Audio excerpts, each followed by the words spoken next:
Hi guys, எல்லோரும் எப்படி இருக்கீங்க? நல்லா இருக்கீங்களா? எனக்கு வந்து ஒரு சூப்பரான ஒரு வீடியோ தான் பார்க்க போகிறோம். என்ன அப்படின்னா, பாய் பேபிக்கான அறிகுறிகள் பற்றி தான் பார்க்க போகிறோம். உங்கள் வயிற்றில் விழுற ஆண் குழந்தையா அப்படிங்கிறத பற்றி எனக்கு நடந்து வச்சும் எங்கள் அன்னிக்கும் எல்லாத்தையும் ரெஃபர் பண்ணி நான் உங்களுக்கு ஒரு 15 முக்கியமான அறிகுறிகள் உங்களுக்கு வந்து இதை சொல்லியிருக்கேன்.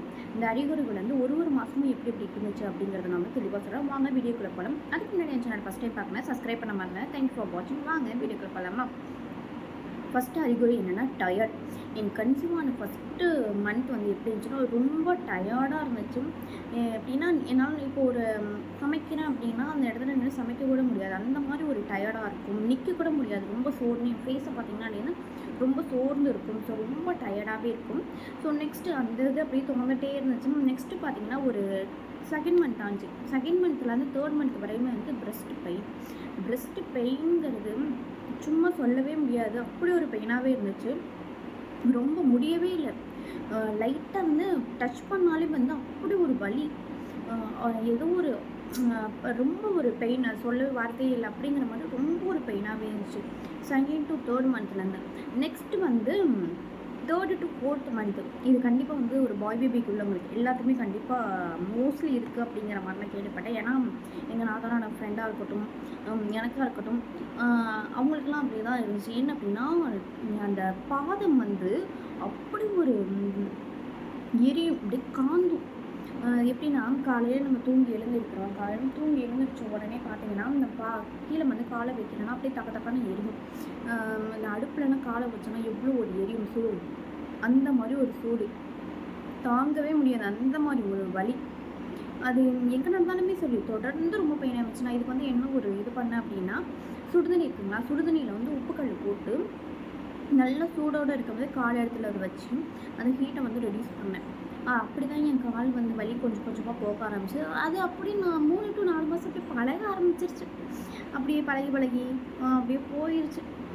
ஸோ நெக்ஸ்ட்டு வந்து நான் இந்த மாதிரி நிறைய சிம்டம்ஸ் இருக்குது, இது மாதிரி யார் யாருக்குள்ள இருக்குன்னு சொல்லிட்டு கமெண்ட் பண்ணுங்கள். நெக்ஸ்ட்டு பார்த்தீங்கன்னா ஸ்டொமக் லைன் வந்து எல்லாருமே கேட்டிருந்தாங்க. முன்னாடி ஒரு வீடியோ போட்டிருந்தேன். ஸோ அந்த வீடியோவில் கூட பார்த்தவங்களுக்கு தெரியும். ஸ்டொமக் லைன் பற்றி வந்து அவங்க கேட்டிருந்தாங்க. உங்களுக்கு வந்து அந்த தொப்புளுக்குள்ள மேலே வர லைன் இருக்கா, தொப்புளுக்கு கீழே வர லைன் இருக்கா அப்படிங்கிற மாதிரி சொன்னேன். ஸோ எனக்கு தொப்புள் மேலேருந்து கீழே வரையுமே வந்து லைன் இருந்துச்சு, ஸ்ட்ரெயிட் லைன். பாய் பேபிங்கிறப்ப எனக்கு வந்து ஸ்ட்ரெயிட் லைன் தான் இருந்துச்சு. மோஸ்ட்லி வந்து எல்லாருக்குமே அப்படி தான் இருக்குன்னு சொல்லியிருந்தாங்க. ஸோ எனக்குமே சரி ஃபுல் லைனுமே இருந்துச்சு.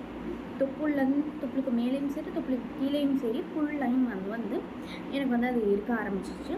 ஸோ மூமெண்ட்ஸ் வந்து எனக்கு என்ன ஃபோர்த்து மந்தில் எப்படின்னா இந்த வயிற்றில் சம்டைம்ஸ் இந்த காற்றெல்லாம் இருந்துச்சுன்னா அங்கங்கே ஒரு சவுண்ட், வயிற்றுக்குள்ளே ஒரு சவுண்ட் கேட்கும் தெரியுமா, அதே மாதிரி சம்டைம்ஸ் எங்கேயாச்சும் பண்ணால் 1 கிக், எப்படின்னா ஒரு 5 நாளைக்கு 1 கிக்கு, அந்த மாதிரி ஒரு லாஸ்ட்டு 4th மந்த் லாஸ்ட்டில் ஒரு கிக்கு வந்துச்சு.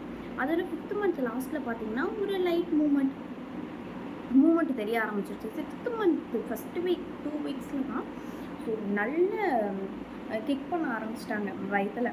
அதுலேருந்து மூமெண்ட் வந்து ரொம்ப நல்லா இருந்துச்சு. ஆனால் இப்போ வந்து ரொம்ப அந்த மூமெண்ட்டு ரொம்ப மிஸ் பண்ணுறேன். நான் உங்களுக்கு வந்து அப்பப்போ நான் அந்த வீடியோ வந்து நான் உங்களுக்கு ஆட் பண்ணுறேன். அங்கே ஒரே ஒரு மூமெண்ட் பண்ணுவேன். ஸோ அதை மட்டும் நான் கிளிப்ஸ் எடுத்து வச்சுப்பேன். நான் அதை வந்து நான் உங்களுக்கு ஆட் பண்ணுறேன். ஸோ நெக்ஸ்ட் என்னென்னு பார்த்தீங்கன்னா, எனக்கு ஒரு too much of salt food வந்து கன்சீவ் ஆன ஸ்டார்டிங்லேருந்தே சரி, கன்சீவ் ஆகி டெலிவரி ஆகிறதுக்கு முன்னாடி வரையுமே சால்ட்டி ஃபுட் வந்து நான் அப்படி சாப்பிட்டேன். அந்த என்கிட்ட வந்து பாடப்பட்டது எது அப்படின்னா, அந்த மாங்காவும் மிளகாத்தூளும் உப்பு தான். ரொம்ப பாடப்பட்டுட்டோம். நைட்டு இடையில எழுந்துச்சுன்னா கூட அந்த மாங்காவும் அந்த மிளகாத்தூளும் அது இருந்துச்சுன்னா நான் சாப்பிட்டுக்கிட்டே இருப்பேன். அப்படிங்கிற அளவுக்கு என் ஹஸ்பண்ட் தான் ரொம்ப கஷ்டப்பட்டார். ஏன் அப்படின்னா சாப்பிட்டு இதே ஒரு வேலையை வச்சுருந்தேன். ஸோ நெக்ஸ்ட் என்னென்னு பார்த்தீங்கன்னா food cravings too much of food cravings சொல்ல வார்த்தை இல்லைங்க. எப்படின்னா ஃபாஸ்ட்டு ஃபுட் அப்படி சாப்பிடும் போல இருந்துச்சு. எதை பார்த்தாலுமே இந்த காரமாக சாப்பிட்றது, காரம், சால்ட்டு, அந்த மாதிரி நிறைய சாப்பிட்டுக்கிட்டே இருக்கணும் அப்படிங்கிற மாதிரி வந்துருந்துச்சு. ஸோ நான் உங்களுக்கு நிறைய ஆட் பண்ணி விடுறேன், ஓகேங்களா? என்னென்ன இருக்குங்கிறது ஃபுட் கிரேவிங்ஸ் வந்து ரொம்ப அதிகமாகவே இருந்துச்சு. அடுத்தது என்ன பார்த்தீங்கன்னா வந்து வாமிட் பற்றி நிறைய பேர் கேட்டிருந்தாங்க. உங்களுக்கு வந்து ஸ்டார்டிங்லேருந்து வாமிட் இருக்கா அப்படின்னு. எனக்கு வந்து சுத்தமாக வாமிட்டே கிடையாதுங்க. நோ வாமிட்டிங் தான். அது மாதிரி எனக்கு சுத்தமாக ஸ்டார்டிங்லேருந்தே சரி. பட் இன்னும் எப்போ வாமிட் இருக்கும் அப்படின்னா, மார்னிங் எழுந்திரிச்ச உடனே நான் ப்ரஷ் பண்ணும்போது அந்த வெறும் வயித்துல இருக்கும்போது மட்டும் கொஞ்சமாக வந்து வாமிட் வர மாதிரி இருக்கும். பட் அவ்வளோதான். மற்றபடி மைல்டாக தான் இருந்துச்சு. எனக்கு வாமிட் சுத்தமாக கிடையாது. சொல்லப்போனால் எனக்கு வந்து பேபியோட ஹார்ட் பீட் வர அன்றைக்கி ஒன் டே ஃபுல்லாக வந்து வாமிட் இருந்துச்சு. அவ்வளோதான். மற்றபடி எனக்கு சுத்தமாகவே வாமிட்ங்கிறது கிடையாது. சில பேர்லாம் கேட்டால் எங்கள் நாத்தனாருக்குலாம் பார்த்திங்கன்னா வாமிட் இருந்துச்சு இருக்கும் அப்படிங்கிற மாதிரி சொன்னாங்க. பட் ஆனால் பாய் பேபிக்கு பொறுத்தவரை எங்கள் அன்றைக்கும் சரி, ரீசெண்டாக இப்போ நடந்தது. எனக்கு வந்து இப்போ ஏப்ரல் மந்த்தும் எங்கள் அன்றைக்கி மே மந்த்தும் தான் அந்த பேபி பிறந்தாங்க, பாய் பேபி. ஸோ அவங்க 2 பேத்துக்குமே சரி சுத்தமாக வாமிட்டே கிடையாது. ஸோ நெக்ஸ்ட் என்னென்னு பார்த்தீங்கன்னா சிக்னஸ் வந்து எனக்கு இருந்துச்சு அப்பப்போ. ரொம்பலாம் உடம்பு சரியில்லாமல் போல். சிக்னஸ் மீன்ஸ் கொஞ்சம் டயர்ட், அதை தான் சிக்னஸ்ன்னு நான் மென்ஷன் பண்ணியிருக்கேன். லைட்டாக அப்பப்போ இருந்துச்சு. ஸோ நெக்ஸ்ட் என்னென்னா மூக்கு ரொம்ப பொடப்பாக இருக்கும் அப்படிங்கிற ஒரு மென்ஷன் பண்ணாங்க. மூக்கு ரொம்ப பொடப்பாக ஆக ஆரம்பிச்சிருச்சு 4th மந்த்லேருந்தே. இது வந்து இந்த மித்தில் வந்து நிறைய சொல்லுவாங்க. இந்த பாட்டிங்கெலாம் சொல்லுவாங்க, உனக்கு வந்து பிறக்கிறதுக்கு முன்னாடி மூக்கு நல்லா பொடப்பாக இருக்கணும், அப்போனா ஆண் குழந்தை அப்படின்னு சொல்லுவாங்க. அதே மாதிரி எனக்கு வந்து 9th மந்த்லேருந்து 4th மந்த்லேருந்தே மூக்கு பொடப்பாக ஆரம்பிச்சிருச்சு. நான் அதையுமே ஆட் பண்ணுறேன் எப்படி இருந்துச்சுன்னு சொல்லிட்டு. ஓகேங்களா? நீங்கள் நெக்ஸ்ட் வந்து பார்த்தீங்கன்னா நீங்கள் நினைப்பீங்க இப்போயுமே உங்கள் மூக்கு பொடப்பாக தான் இருக்குது. இதோட ரொம்ப அதிகமாக இருந்துச்சுங்க. உங்களுக்கு பார்க்க அப்படி தெரியுது. நான் அதையுமே மென்ஷன் பண்ணுறேன். நான் அதையுமே ஷேர் பண்ணுறேன். உங்களுக்கு வீடியோ கிளிப்ஸ் ஆட் பண்ணுறேன். ஸோ நெக்ஸ்ட்டு பார்த்தீங்கன்னா இட்சிங், டூ மச் ஆஃப் இட்சிங். அதை சொல்ல எப்படின்னா ரொம்ப எல்லாத்துக்குமே வந்து வயிறு விரியும் போது வந்து இட்சிங் இருக்கும், அரிக்கும். ஆனால் எனக்கு வந்து உடம்பு முழுக்க காலு, கை, உடம்பு, வயிறு, கால் எல்லாம் அவ்வளோ ஒரு அரிப்பு. நிறைய அந்த அரிப்பு வந்துச்சுன்னு எனக்கு இன்ன வரையிலுமே தெரியல. இதுக்காக நான் போய் டாக்டர்கிட்ட பார்த்து என் டேப்லெட்ஸ் 2 வேளை டேப்லெட்ஸ் போட்டிருக்கேன். காலைக்கும் சரி நைட்டுக்கும் சுத்தமாக தூங்கவே முடியாது. அந்த மாதிரி ரொம்ப ஒரு அரிப்பு. எங்கள் அன்றைக்குமே வந்து இது மாதிரி அரிப்பு ரொம்ப இருந்துச்சு. ஸோ அடுத்தது என்ன பார்த்தீங்கன்னா, இதை வந்து நான் எப்படி தடுத்தேன் அப்படின்னா, டேப்லெட்ஸ் கொடுத்தாங்க, அப்புறம் ஆயில்மெண்ட்லாம் கொடுத்தாங்க. அதெல்லாம் நல்ல சுடுதண்ணியில் வந்து நல்ல சுடுதண்ணி வந்து ஒரு வயிறில் படாமல் நல்ல ஒரு சுடுதண்ணி வச்சு நல்லா குளிச்சுட்டு, ஸோ அதுக்கப்புறம் பார்த்திங்கன்னா இந்த ஆயில்மெண்ட் தேய்ச்சிட்டு அதுக்கு இந்த டேப்லெட்ஸ்லாம் போட கொஞ்சம் கொஞ்சமாக அரிப்பு ஆச்சு.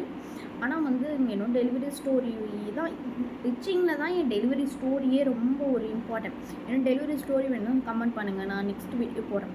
அது பெரிய ஒரு ஸ்டோரி தனியாக போடுறேன். இதில் சொன்னேன்னா ரொம்ப லென்த் ஆகும். ஸோ நெக்ஸ்ட்டு பார்த்திங்கன்னா பிளாக் நெக், கழுத்து, ஃபேஸ், கழுத்து, skin tone full and full change. ரொம்ப கருப்பாயிட்டேன், கண்ணங்கரைன்னு ஆகிட்டேன், ரொம்ப கண்ணங்கரைன்னு ஆகிட்டேன். எல்லாருமே கேட்டாங்க, எப்படி இவ்வளோ கருப்பானு அப்படின்னு. கருப்பாயிட்டேனே, ரொம்ப கருப்பாயிட்டேன், கண்ணங்கரைன்னு ஆகிட்டேன். அந்த மாதிரி இருந்துச்சு. நான் அந்த ஃபோட்டோ ஆட் பண்ணுற பாருங்கள், உங்களுக்கு இது வந்து என்னம்மா நீ இப்படி சொல்கிறீங்கம்மா அப்படிங்கிற மாதிரி கேட்பீங்க. ரொம்ப கண்ணங்கரைன்னு ஆகிட்டேன். அந்த ஃபோட்டோ கிளிப்பிங்ஸ் இருக்கலாம் தனியாக ஆட் பண்ணுறேன், அப்போ தான் நீங்கள் நம்புவீங்க. அடுத்தது பார்த்தீங்கன்னா ஸ்டொமக் ஷேப் வந்து ஒரு முன்னாடி போட்ட வீடியோவில் ஒரு சிஸ்டர் கேட்டிருந்தாங்க. ஸ்டொமக் ஷேப் வந்து எப்படின்னா நீட்டமாக இருந்துச்சு. ஸோ நீட்டமாக இருந்தாங்க, இப்படி நீட்டமாக இருந்தாங்க. அது வந்து எப்படின்னா, நான் இப்போ உட்காந்தேன் அப்படின்னா ஒரு ஃபுட்பாலை தூக்கி வயிற்றில் வச்சுருக்காங்க, வயிற்றில் வச்சுருக்க மாதிரி ஒரு இது தான் அந்த மாதிரி இருக்கும். நான் உட்காந்தேன்னா என் ஃபுட்பால் வந்து நான் தூக்கி வயிற்றில் வச்சுருக்கேன், அந்த மாதிரி ஒரு ஷேப்பில் இருந்தாங்க. நான் அந்த இதுவும் ஆட் பண்ணுறேன். ஸோ நெக்ஸ்ட் இன்னும் வெயிட் கெயின். உங்களுக்கு வந்து எவ்வளோ வெயிட் கெயின் ஆகிடுச்சு அப்படின்னு சொல்லிட்டு ஒரு சிஸ்டர் கேட்டிருந்தாங்க. நான் வந்து டெலிவரி ஆகிறதுக்கு முன்னாடி வந்து 55 kg இருந்தேன். டெலிவரிக்கு முன்னாடி வந்து 55 kg இருந்தேன். ஸோ டெலிவரிக்கு அப்போ முதல் நாள் வரையுமே வந்து 70 kg. ஸோ நெக்ஸ்ட்டு வந்து பார்த்திங்கன்னா 70 kgலேருந்து பேபி வெளியில் எடுத்ததுக்கப்புறம் 62. Now I am 55. எப்படி அப்படின்னா நெக்ஸ்ட் வீடியோவில் போகிறேன். தேங்க்யூ ஃபார் வாட்சிங். ப்ளீஸ் சப்ஸ்கிரைப் பண்ண மாட்டேன். தேங்க்யூ.